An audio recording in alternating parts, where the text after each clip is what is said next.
Ang susunod na item ay ang pangunahing item sa paligsahan. Wow! Ito ay isang inang nanganak ng live na anak. Ilan na bang taon mula noong huli siyang lumabas?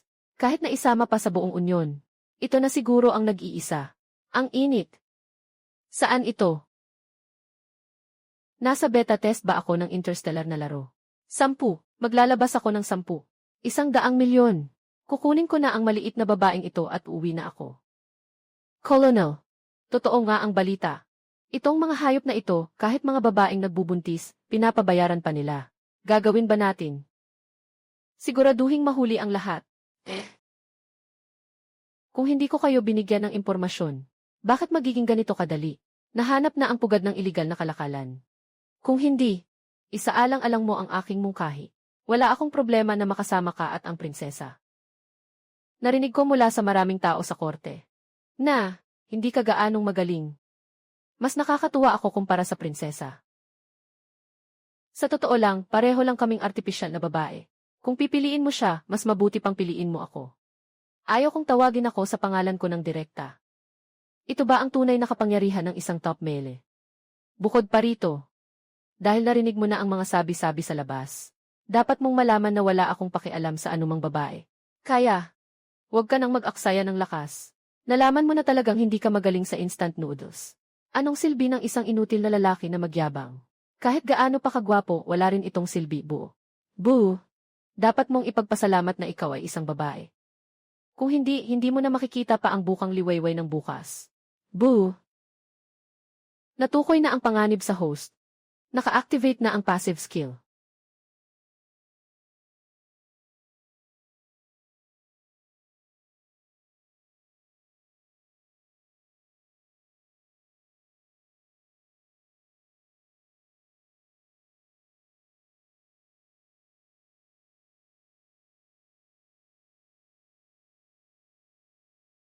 Amoy nito.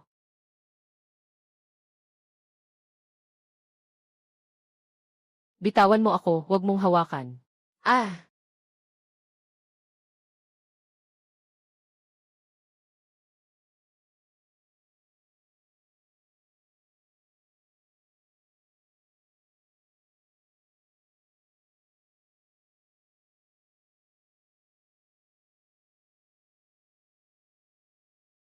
Ah! Ah!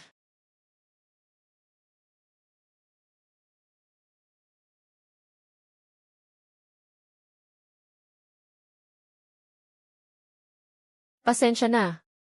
Nabahala ka. Natuklasan ang angkop na mataas na kalidad na lalaking kasosyo.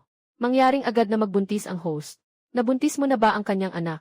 Maaari mo na ba akong ibalik sa aking orihinal na mundo?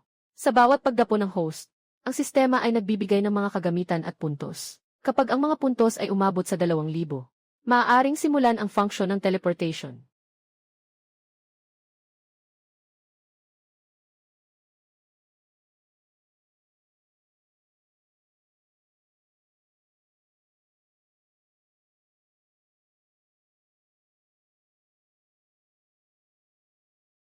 Colonel, nahuli na ang lahat ng iligal na mga ngalakal. Ngunit nakatakas ang boss ng underground auction organization sa kaguluhan. Ito ba ang amoy ng maliit na babae na nagpasimula ng kaguluhan? Buti na lang at nagbigay tayo ng suppressant ng maaga. Kung hindi, tapos na ang misyon, Colonel. Ah! Nandito ka na. May kailangan ka ba? First aid kit, tubig, nutritional liquid. Tawagan si Liberly at ipatawag siya dito. Meron pa. Inhibitor. Kumuha ng marami hanggat maaari.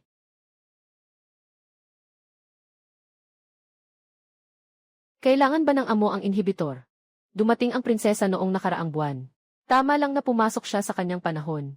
Ngunit umalis ang amo pagkatapos makipag-usap sa kanya ng ilang salita. Nagalit ang prinsesa at umuwi siya sa palasyo noong araw na iyon. Simula noon, palaging usap tungkol sa may-ari.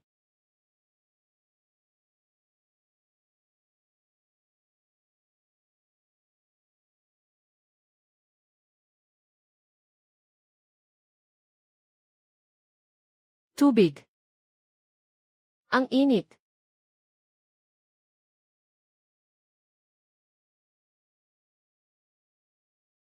Ah! Yung amoy na ito ay nakakaapekto sa akin.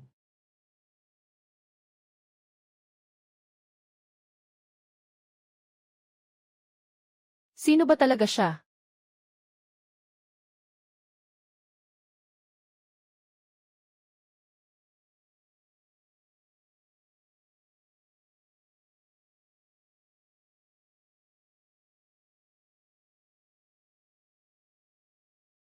Ikaw, ikaw, ikaw ba ang prinsipe na hinahanap ko? Alaynan, sasabihin ko sa'yo, ako ang nagligtas sa'yo. Hindi ka na pwedeng magpakasal sa ibang prinsesa. Baka maging bula na lang ako. Tumahimik muna. Huwag kang gagalaw. Sistema ng babala. Mangyaring samantalahin ang pagkakataon, host. Kumpletuhin ang mga layunin ng misyon sa lalong madaling panahon. Kung hindi, ikaw ay walang awa na buburahin ng sistema.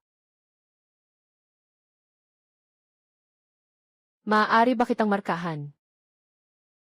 Sagot mo ako. Pwede ba ang Heron sex? Heron, sobrang gulo mo na. Nasa isip mo ba ang bahay? Ito ay dapat na protektado ng imperyo. Isang bihirang babae na dapat bigyang pansin. Pag-aari ito ng imperyo. Hindi ito pag-aari mo. Ano bang iniisip mo? Bakit mo siya dinala ng hindi nag-ulat? At may ganito ka pang ginawa sa kanya. Kaya, ano na ang kalagayan niya ngayon? Naalis na ang bisa ng gamot, pero wala siyang lakas ng loob.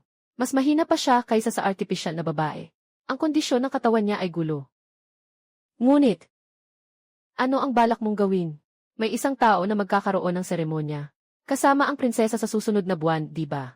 Ngunit ngayon ay minarkahan ang maliit na babaeng ito. Baka naman sawa na siya sa ideal na intergalactic. Gusto niyang gayahin ako. Maging isang moral na nalugmok, isang lalaking hinahamak ng lahat. Hindi ko siya minarkahan. Yete, mas masahol pa iyon. Nagawa na ang lahat ng dapat gawin. Ngunit hindi ko siya natag. Bakit? Ayaw mo bang maging responsable? Maaari kong maging tagapag-alaga niya. Bibigyan ko siya ng pinakamainam na buhay. Ngunit bukod doon, hindi ko kayang ibigay ang higit pa. Hindi ako nagkakamali, di ba? Ano? Isang beses lang ba ang pagkuha sa maliit na benepisyo na ito? Gusto mo pang maging tagapangalaga niya? At pagkatapos ay hanapan ng pagkakataon.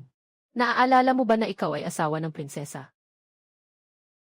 Sa pagkakataong ito, ako ang may kasalanan. Pagkatapos, hindi. Talagang hindi ka balak mag-apply na maging kanyang asawa. Ganun ba? Ako ay para lamang kay Prinsesa Isabel. Sex. Alalahanin mo ang sinasabi mo.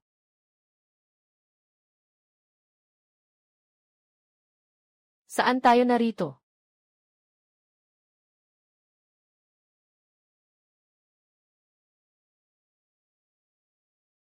Siya.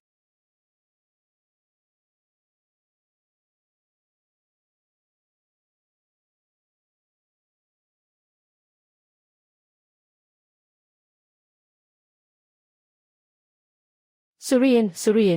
123. Naririnig ba? Sandali lang. Naiintindihan ko na. Wow! Diyos ko. Oh, Diyos ko. Nakakapagsalita pa siya. May emosyon pa siya. Talaga bang ganito ang mga babae na ipinanganak ng buhay? Yung nangyari kagabi. Naaalala mo ba? Wala. Akong naaalala. May kontak ka ba ng iyong tagapag-alaga? Nalaman kong nawala ka. Dapat ay nag-aalala sila. Saan ito? Ito ang aking ibang palasyo. Ligtas ka dito. Hindi ang gusto kong itanong. Anong bansa ito? Saang kontinente ito? Nandito ka na ngayon sa Imperyong Osman. At ito ang may pinakamataas na antas ng sibilisasyon sa buong unyon. Tungkol naman sa iyong sinasabi na kontinente. Hindi ko masyadong alam kung ano iyon. Tama nga. Tama nga na ang pangalan ng lugar at ang setting ng Yuksuk Sili ay tumutugma. Mukhang totoo ngang nakapasok tayo sa isang walang alam na simulation game. Siguro hindi na ninyo mahahanap ang pamilya ko. Ang cute mo talaga. Maraming tao ang maghihintay. Gusto maging guardian mo. Ako ay legal ng adulto. Hindi na kailangan ng guardian. Ano ang nangyari sa babaeng ito dati? Kiyaw. Walang tagapag-alaga. Hindi ka makakapag-isa sa imperyo. Narinig ko na ang sitwasyon sa auction. Ang amoy mo ay magdadala ng napakaraming lalaking nawawala sa kontrol at naguguluhan. Paano ka makakaligtas ng walang proteksyon? Wala akong naamoy ah. Ngayon ay mabango. Tinatayang mangyayari lamang ito sa mga espesyal na sitwasyon. Mangyayari lamang ito. Hindi mo alam kung ano ang maaaring idulot ng iyong amoy. Hindi niya alam. Kung magpapatuloy ito, kung sakaling mawalan ng kontrol, hindi ba't magiging target ng lahat ng mga lalaki? Mukhang hindi niya talaga ako pinapansin. Nabigla ka sa kanya.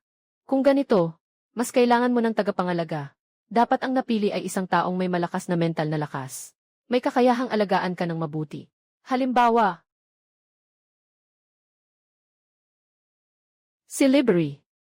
Bakit ako, isang miyembro ng royal na pamilya, ay hindi katulad ng ibang tao na may kasunduan na hindi karapat-dapat sa isang maliit na babae?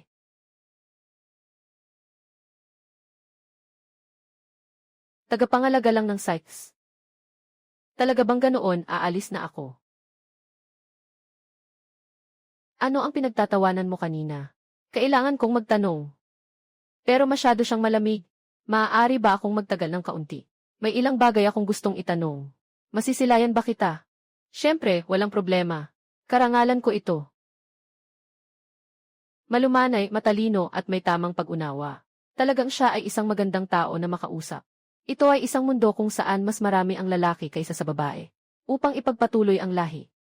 Nagawa ng federasyon ang maraming artipisyal na babae. Isang artipisyal na babae na may katamtamang talino at hitsura. Kailangan nitong makipag-match sa 6 o higit pang mga kapareha bawat taon. Kung ayaw ko sa sinuman, at ayaw kong makipag-match sa sinuman, paano makakakuha ng 2,000 puntos ang sistema ng mabilis? Kahit na puro dekalidad na gin lang ang ipapanganak, kailangan pa ring makapag-anak ng 20. Host, ang iyong katawan ay naitama na upang maging madaling magbuntis. Bukod dito, maaari ka ring manganak ng walang sakit. Mabilis na makabawi pagkatapos manganak. Walang dapat ipag-alala tungkol dito. Paano naman makakapag-anak ng mga dekalidad na gin? Susuriin ko ang mga katangian ng mga lalaki para sa iyo. At itugma sa mga lalaki na may mahusay na gin. Maaaring tumaas ang posibilidad na makabuo ng mga batang may mahusay na gin. Sa oras na iyon, ikaw ang pipili. Kapag may natukoy na angkop na lalaki, antas ng mental na kakayahan, mahusay ang gin ng pagpapagaling. Kaya, saan mo gustong magpunta? Hintayin mong bumuti ang iyong katawan. Sasamahan kita. Maaari ba kitang tawaging Liberty? Maaari mo akong tawaging Ash. Ang pangalan ko ay Ash Liberty.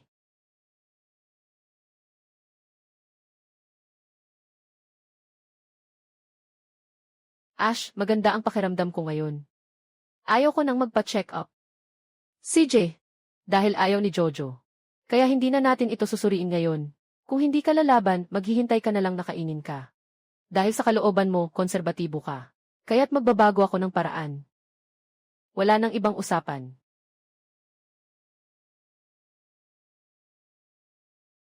Ang prinsesa at ang aming Panginoon ay malapit nang magsagawa ng seremonya. Narinig kong mangyayari ito ngayong buwan. Mula pagkabata, mahilig na ang prinsesa na makisama sa kanyang amo. Ngunit pagkatapos ng insidenteng iyon, medyo naging malamig ang kanilang relasyon. Baka dahil sa insidenteng iyon. Noong hindi nagtagal matapos bumalik ang amo mula sa Zaichang, na-diagnose siya na may ganoong kondisyon. Dumating ang prinsesa upang bisitahin siya. At mukhang nagkaroon sila ng malaking pagtatalo. Umiiyak na tumakbo ang prinsesa. Pagkatapos, matagal nang hindi nag-usap ang dalawa. Ang makakapili ng prinsesa bilang kapareha. Siguradong napakahusay ni Colonel Sykes. Siyempre, ang aming amo ay ang pinakabatang kolonel sa militar. Basta't namana ang talento ng pamilya. Maaari nang sabihing wala ng kalaban sa imperyo. Sa aking palagay, mas maganda ang asawa ng Panginoon kaysa sa iba pang 16 na prinsesa. Higit pa sa hindi mabilang na beses. Ilang beses pa, 16 na nga o. Kasama ang ating Panginoon, sila ay 17 na. Kaunti na nga, mas maliit ang aking pananaw. Ang ganda mo talaga, mabait din ang ugali. Siguradong maraming lalaki ang nakikipagkumpetensya para maging kapareha mo. Nga, sana ay nakilala ka ng amo ng mas maaga. Tama ka dyan. Nandito na ako ng matagal. Hindi ko pa kailanman nakita ang amo na may dalang sinuman. Kahit ang prinsesa, kailangan pang magsalita si Wang tuwing dumarating siya para makapagpahinga. Ang tanging tao lang ang maghahanda, ibig kong sabihin. Wala naman akong masyadong relasyon sa kolonel. Iniligtas niya ako. Lubos akong nagpapasalamat. Nang marinig ko ang tungkol sa kanya at sa prinsesa. Sa tingin ko, bagay sila. Naway maging masaya sila. Pwede ba kayong tumulong sa akin ng isang pabor? Tulungan mo akong ayusin ang mga ito. Gusto kong bumalik sa kwarto muna. Colonel Sykes, ayaw mo ba ng mga pastry na ito? Hindi, wala lang akong ganang kumain. Naka-adjust ka na ba? Ayos lang ang lahat, salamat. Walang anuman. Maraming nangyayari sa militar kamakailan. Nahuli ang boss ng illegal na auction organization. Talaga, kaya't magpahinga ka ng mabuti. Hindi ka nagkamali, Colonel Sykes. Alam ko talagang mahuhuli mo ang masamang tao na iyon. Nakuha ko ito mula sa boss. May amoy mo ito. Kaya't dinala ko ito pabalik. Salamat, General. Tawagin mo na lang akong Helen, tulad ng pagtawag mo kay Kelbury. Tungkol sa gabing iyon. Mag-usap tayo. Tungkol sa araw na iyon. Palagi kong nais makipag-usap sa iyo. Anong nangyari? Noong gabing iyon, nagawa na naming dalawa ang dapat naming gawin. Ako. May mahalagang bagay na kailangan ng opisyal na si Angs mula sa iyo. Dinala ko na siya sa iyong opisina.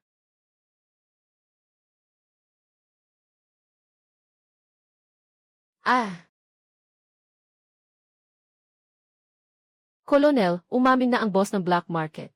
Ang huling babaeng inaaksyon noong gabing iyon ay hindi isang hayop. Ano ang ibig sabihin ng hindi hayop? Siya ay isang sinaunang tao. Isang hindi ganap na umunlad na babae. Posible rin na hindi siya makabuo ng anyong hayop. Sinuri na ng eksperto sa black market. Ang kanyang mga katangian ay ganap na tumutugma sa sinaunang kababaihan. Kung sakaling may balita ngayon tungkol sa isang buhay na sinaunang tao na lumabas, lahat ng tao sa federasyon ay mababaliw. Hindi nakapagtataka. Noong gabing iyon, hindi ko talaga maipasa ang hininga para markahan siya. Sino ang nakakaalam tungkol dito sa ngayon? Sa silid ng interogasyon, kami lang ng isa pang opisyal. Agad akong nagulat.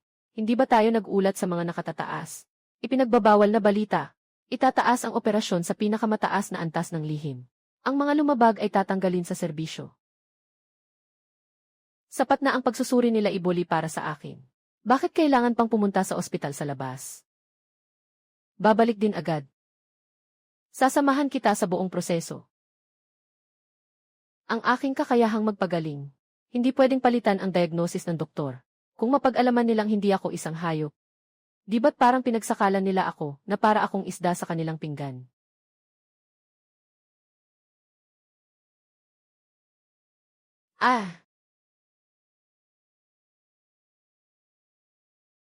Tingnan mo, iyon ang landmark ng Trantis. Doon ang kampo militar. Doon siya karaniwang nag-opisina. Nakarating na tayo. Saan na napunta ang mga pasyenteng Heren? Ito ay isang ospital na eksklusibo para sa mga royal. Ngayon, ikaw lamang ang aming pinaglilingkuran. Mahal na Ginoo, Kolonel. Ako ang direktor ng ospital na ito. Ang mga nasa likod ko ay ang mga pinakamahusay na eksperto sa bawat larangan. Hindi na kailangan ganito kalaki ang seremonya. Ako ba ay papatayin na? Gusto nilang is-dissect ako.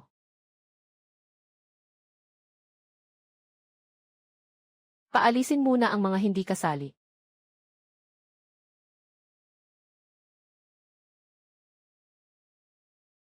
Heren. May malubhang sakit ba ako? Huwag kang matakot. Ito ay isang karaniwang pagsusuri lamang.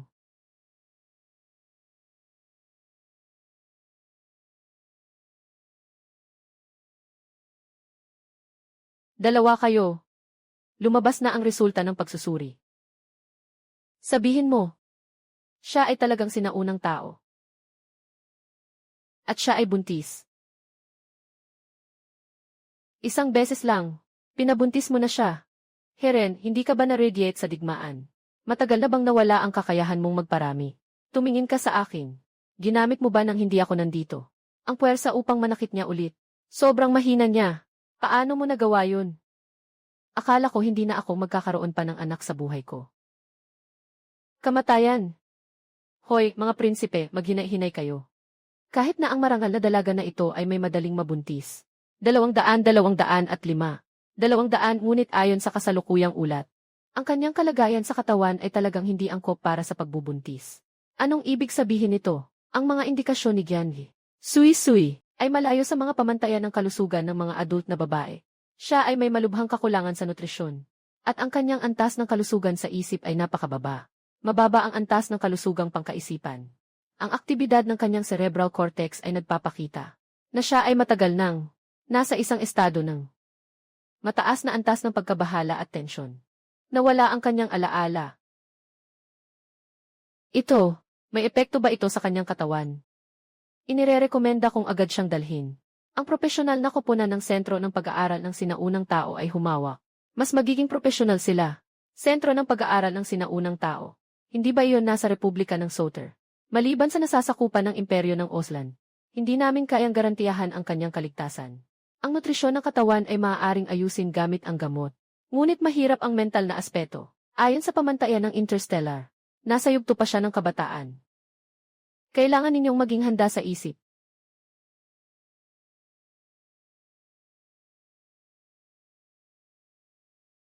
Herein sakes.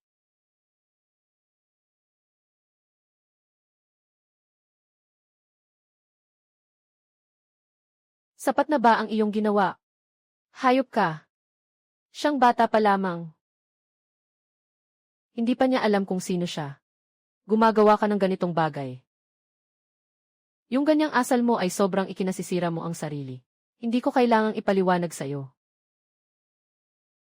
Ha?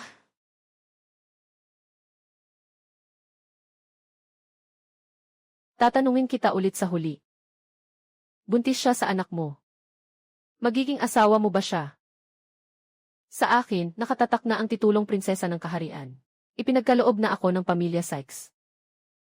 Kung lalabanan ko, mawawalan ng kapangyarihan. Ano ang pangangalaga sa kanya? Anyway, Sykes, naduduwag ako sa iyo. Dahil hindi mo maiwaksi ang mataas na misyon at karangalan ng pamilya. Siya na ang aking poprotektahan mula ngayon. Lumayo ka.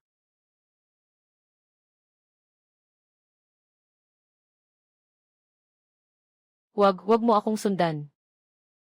Ay.